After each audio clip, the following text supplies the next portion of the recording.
ये प्रेस वार्ता जो कलकत्ता में हमारी बहन के साथ जघन्य अपराध किया गया है और उसके बाद जिस तरह से एक तरफ तो सीबीआई इस मामले में पूछताछ करती है जो पूर्व प्रिंसिपल रहे हैं मेडिकल कॉलेज के उनकी, और दूसरी तरफ ममता बनर्जी और उनका जो आचरण है आज पूरे देश में उसको देखकर आक्रोश है। Let me begin by saying, and very responsibly so, that Mamata Banerjee, who is the Chief Minister of the state of West Bengal, also holds the portfolio of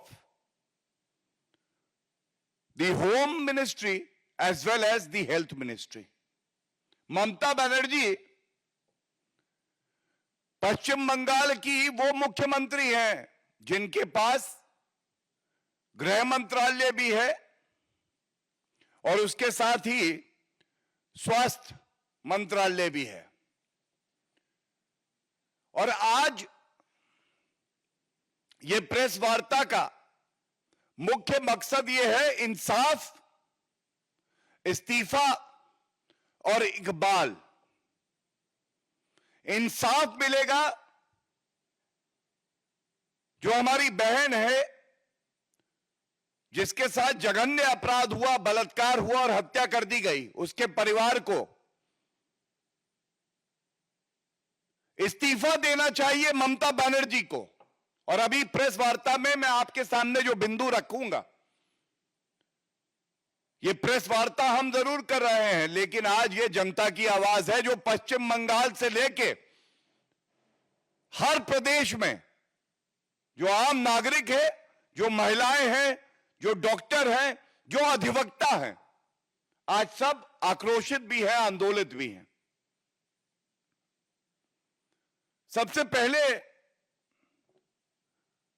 हमें ये कहते हुए कष्ट है that Mamata Banerjee has become Mamata the destroyer. In essence, what is she destroying? That is very important to know.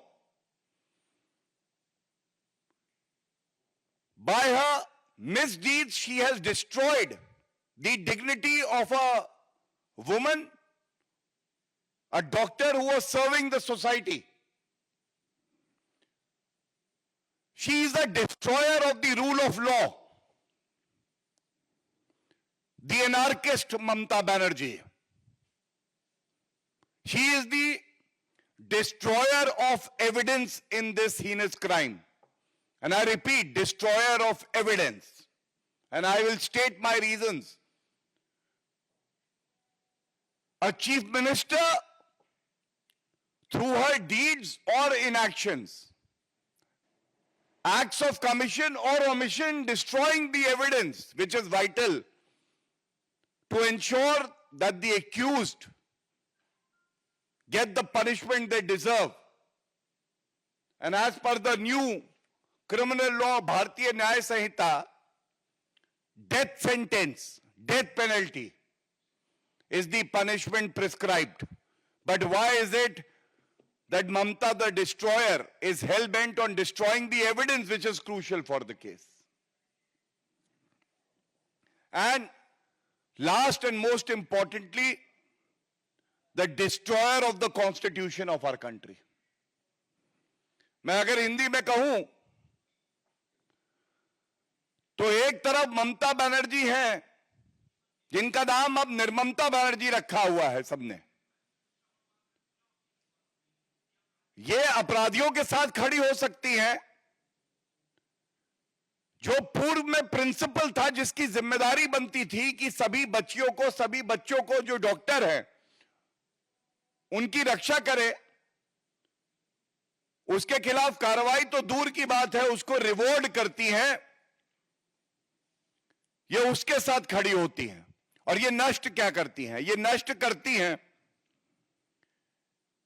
एक महिला की अस्मिता को, नष्ट करती है ये संविधान के प्रावधानों को जिसकी इन्होंने शपथ ली है कि मैं बचाऊंगी, नष्ट ये करती है कानून का जो राज होना चाहिए उसको, और नष्ट ये करती है जो तथ्य और साक्ष्य सबसे जरूरी है इस केस में उनको।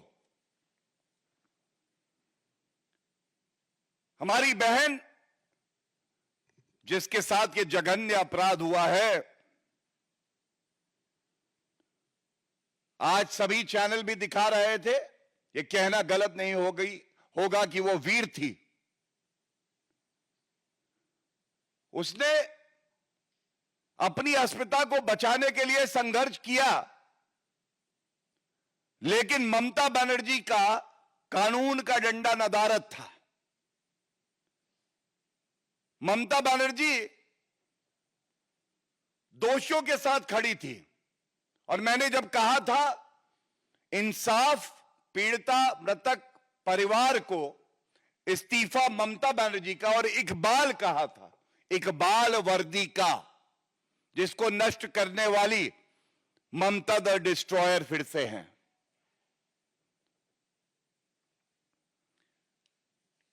जो रिपोर्ट सामने आ रही हैं, और बड़ी जिम्मेदारी से एक नागरिक होने के नाते, हमारी बहन का भाई होने के नाते, भारतीय जनता पार्टी का प्रवक्ता होने के नाते, और एक वरिष्ठ अधिवक्ता होने के नाते यह सवाल मैं पूछता हूं। यह सवाल मेरे मुख से पूछे जा रहे हैं, लेकिन ये पश्चिम बंगाल की जनता के सवाल हैं। ममता बनर्जी जी, सवाल नंबर 1 आपसे पूछा जाएगा, क्यों आपको कहा जा रहा है डिस्ट्रॉयर ऑफ एविडेंस? हम सब जानते हैं कि जब कोई अपराध घटित होता है तो सबसे ज्यादा महत्वपूर्ण पहले 48 घंटे, जिसको कहा जाता है गोल्डन 48 आवर्स ऑफ इन्वेस्टिगेशन, जिसमें आप प्रमाण इकट्ठे करते हैं, साक्ष्य इकट्ठे करते हैं, और अगर रेप केस है, मर्डर है, तो जो भी ऐसे व्यक्ति हैं जो दरिंदे हैं, उनके हेयर स्ट्रैंड, बाल हो सकते हैं, सीमेन हो सकता है, और भी तथ्य इकट्ठे किए जा सकते हैं। लेकिन देरी का मतलब यह होता है कि प्रोसिक्यूशन, जो कि उस वक्त ममता बनर्जी, क्योंकि गृह मंत्री थी, पुलिस उनकी थी, उनके तत्वाधान में था, उसको कमजोर करने का प्रयास। तो पहला सवाल यह है, ममता बनर्जी, आपका मुझे वक्तव्य याद है, आपने कहा कुछ दिन बाद सीबीआई को मैं जांच ट्रांसफर कर दूंगी अगर मगर। जब ये जघन्य अपराध होने के बाद खबर आती है, त्वरित कार्रवाई करते हुए आपने तुरंत सीबीआई को ये इन्वेस्टिगेशन ट्रांसफर क्यों नहीं करी? ये पहला सवाल है। और हम सबको पता है लापरवाही ऐसी वैसी नहीं, कलकत्ता हाई कोर्ट ने जांच ट्रांसफर करने के आदेश दिए और उसके बाद जांच ट्रांसफर हुई। तो यहां पे ममता द डिस्ट्रॉयर ने जांच जो है वो ट्रांसफर भी नहीं करी। दूसरी बात, पश्चिम बंगाल की पुलिस आपके इशारे पर, आपके आदेश पर, जो मृतक पीड़िता का परिवार था उससे झूठ क्यों बोल रही थी? और मैं आपको 2 प्रमाण देता हूं। पहला, कलकत्ता हाईकोर्ट का जो आदेश आया है विवेचना ट्रांसफर करते हुए, उसमें यह बात स्पष्ट लिखी है। और दूसरा प्रमाण यह है, यह कल का वक्तव्य है मृतक पीड़िता की मां का। और क्या कहा है सुनिए इसे, और इसीलिए कह रहे हैं ममता द डिस्ट्रॉयर ऑफ एविडेंस। पहले एक फोन आता है अस्पताल से तो बताया जाता है कि आपकी बेटी बीमार है, वो ये नंबर 1। फिर उसके बाद फोन काट दिया जाता है, मृतक पीड़िता का परिवार दोबारा फोन घुमाता है और उसके बाद उन्हें बताया जाता है कि आपकी बेटी ने आत्महत्या कर ली है, और यही कलकत्ता हाईकोर्ट के जजमेंट में भी लिखा है। इसके बाद परिवार अस्पताल पहुंचता है और 4 घंटे तक, करीब करीब जो पहला कॉल आया था उसके 4 घंटे तक, 3 घंटे इंतजार कराने के बाद उन्हें अपनी बेटी का जो पार्थिव शरीर है वो भी नहीं देखने को दिया जाता है। ऐसा क्यों है? ये जो 3-4 घंटे थे, इसमें कौन से प्रमाण जो है वो नष्ट किए जा रहे थे, ये पूछा जाएगा। और मैं एक वाक्य पढ़ दूं जो उनका वक्तव्य है। हमें शुक्रवार को सुबह 10:53 बजे ये फोन आया। जब हम वहां पहुंचे अस्पताल तो हमें उसे देखने को नहीं दिया गया, हमें उसे 3 बजे देखने दिया गया। और उसके बाद जो वर्णन है, क्योंकि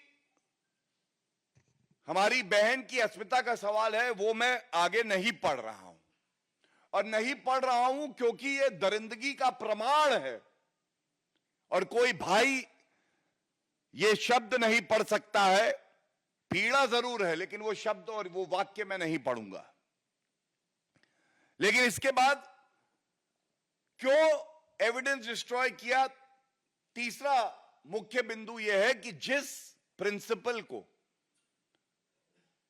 सस्पेंड करके एक्सपेल करना चाहिए था, उसको 12 घंटे में कलकत्ता में ही पुनः पोस्ट किया जाता है और फिर से फटकार लगाता है कलकत्ता हाईकोर्ट। चौथी बड़ी बात जिस पे ध्यान देने वाली है, और ये मृतक पीड़िता का परिवार कह रहा है कि हमें ऐसा प्रतीत होता है कि ये एक दरिंदे का कृत्य नहीं है, इसमें कई लोग शामिल हैं। लेकिन जब तक ये विवेचना कलकत्ता पुलिस के पास थी, करीब 5 से 6 दिन, गैंग रेप इस एस्पेक्ट को इन्वेस्टिगेट नहीं किया उन्होंने। और इसकी वजह क्या है ये भी स्पष्ट कर दें। इसकी वजह यह है, अरेस्ट हुई एक, अगर गैंग रेप होगा तो अरेस्ट होंगी और भी, जरूरी है, अनिवार्य है, और अरेस्ट ये करना नहीं चाहते थे। और इसीलिए गैंग रेप की पॉसिबिलिटी को भी इन्होंने इन्वेस्टिगेट करना उचित नहीं समझा है। एक बड़ा सवाल और आएगा, जब बलात्कार के बाद हत्या कर दी जाती है तो पोस्टमार्टम बहुत ही क्रूशियल पीस ऑफ एविडेंस है। पोस्टमार्टम जो है, कलकत्ता में कई अस्पताल हैं, सरकारी भी हैं, किसी और अस्पताल में नहीं कराया गया कि एक न्यूट्रल टीम डॉक्टर्स की पोस्टमार्टम करे। आनन फानन में, जल्दबाजी में वहीं पे कराया गया। उस वक्त प्रिंसिपल कौन था? वही व्यक्ति था जिसने एफआईआर करना भी उचित नहीं समझा और कहा अननेचुरल डेथ है। उसी की देखरेख में पोस्टमार्टम होता है और बहुत पीड़ा से, मर्यादा बनाए रखते हुए, ज्यादा तथ्यों में ना जाते हुए, एक बात जरूर उजागर करूंगा क्योंकि इसका असर होगा। 15 इंजरी मार्क्स मिले मृतक के शरीर से। इसका मतलब in all probability the possibility of a gang rape has to be explored. And 2, 150 ml semen मिलता है जो ट्रांसवेजाइनल केनाल था, जो मृतक है उसका 150 ml, again points out towards a gang rape.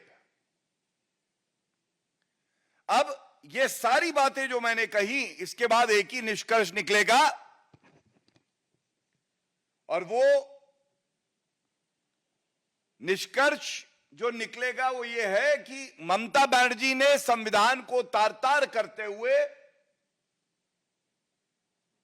कोई ठोस कदम नहीं उठाया, बल्कि जो एविडेंस था उसको डिस्ट्रॉय करवाया, और यह चिंताजनक है। और इसी कड़ी में एक बात और उठा दी जानी चाहिए। आप ममता द डिस्ट्रॉयर, निर्ममता बनर्जी की बेहूदगी और बेशर्मी देखिए। एक मार्च निकालती हैं ये देखिए, एक तस्वीर है, पूरे देश ने देखी और शर्मसार हुआ देश। ये मार्च किसके खिलाफ निकाल रही हैं? There is no law and order in West Bengal, and there is a complete disorder inside Mamata Banerjee's head. एक मुख्यमंत्री जिसकी ये जिम्मेदारी है कि कानून व्यवस्था बना के रखें, वो हमारी बहन को बचा नहीं पाई, दरिंदों को पकड़वा नहीं पाई, और उसके बाद एक मार्च निकालती हैं बेहूदगी का, बेशर्मी का। मैं बेशर्म ममता बनर्जी हूं, मुझे शर्म नहीं आती है। सवाल पूछा जाएगा कि अगर आप ये मार्च निकाल रही हैं तो ये तो प्रमाण है कि आपको इस्तीफा तुरंत दे देना चाहिए। आप मान रही हैं कि आप विफल रही हैं और कानून व्यवस्था खत्म हो गई है पश्चिम बंगाल में।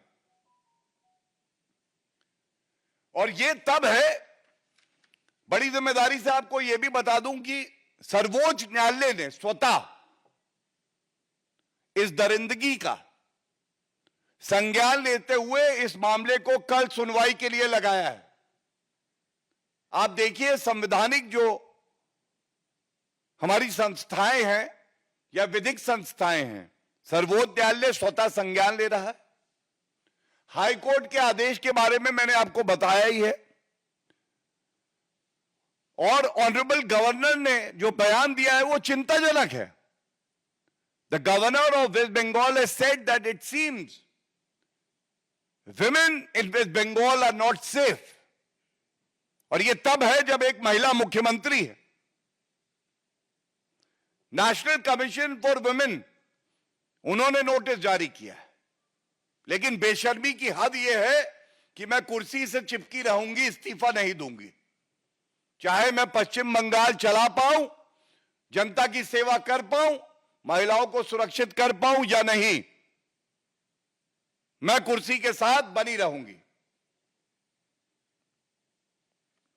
इसके बाद एक और महत्वपूर्ण बात मैं कहना चाहता हूं। जब ऐसा जघन्य अपराध हो और जो विपक्षी दल हैं वो ओछी, घटिया, हल्की और सस्ती राजनीति करने लगे, तो जनता इनको माफ करेगी नहीं। और मैं आपको बताता हूं, सबसे पहले Rahul Gandhi, RG does not stand for Rahul Gandhi anymore, it stands for राजनीतिक गिद्ध। He is a political vulture, and I tell you why. Rahul Gandhi, you put the entire country to shame, first by your deafening silence, and after that by an absurd tweet to indulge in vulture politics. इस जघन्य अपराध के 6 दिन बाद राहुल गांधी ने चुप्पी तोड़ी,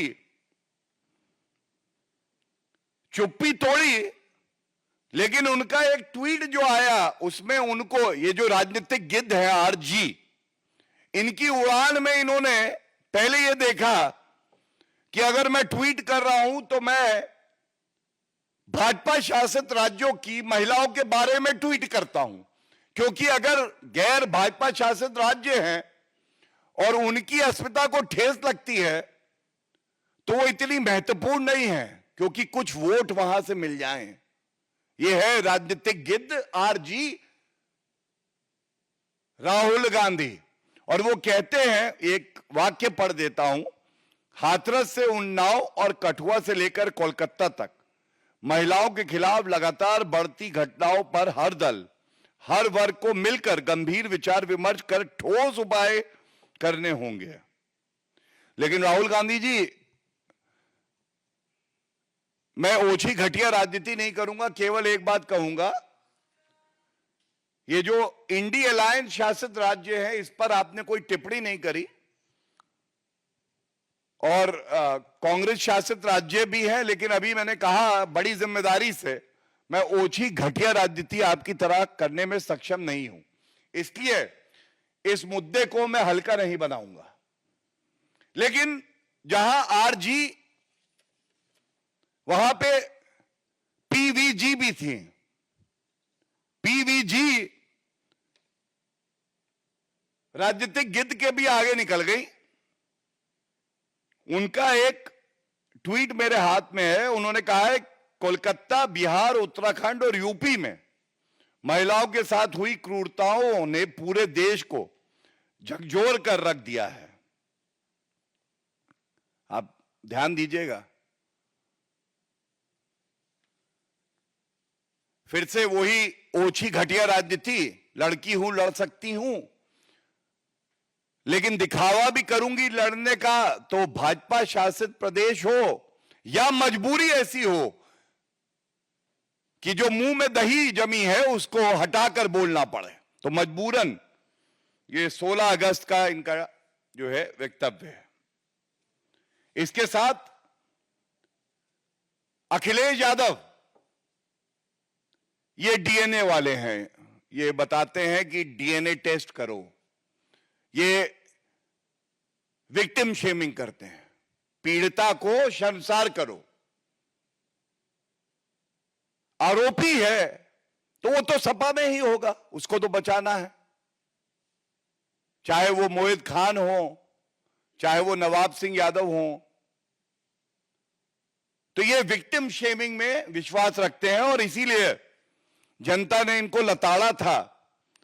ये सत्ता तक पहुंचना चाहते हैं, लेकिन जनता इनको ऐसा सबक सिखाएगी कि ये भूल जाएंगे कि इनके मुंह से डीएनए टेस्ट और डीएनए टेस्ट करो, इस तरह के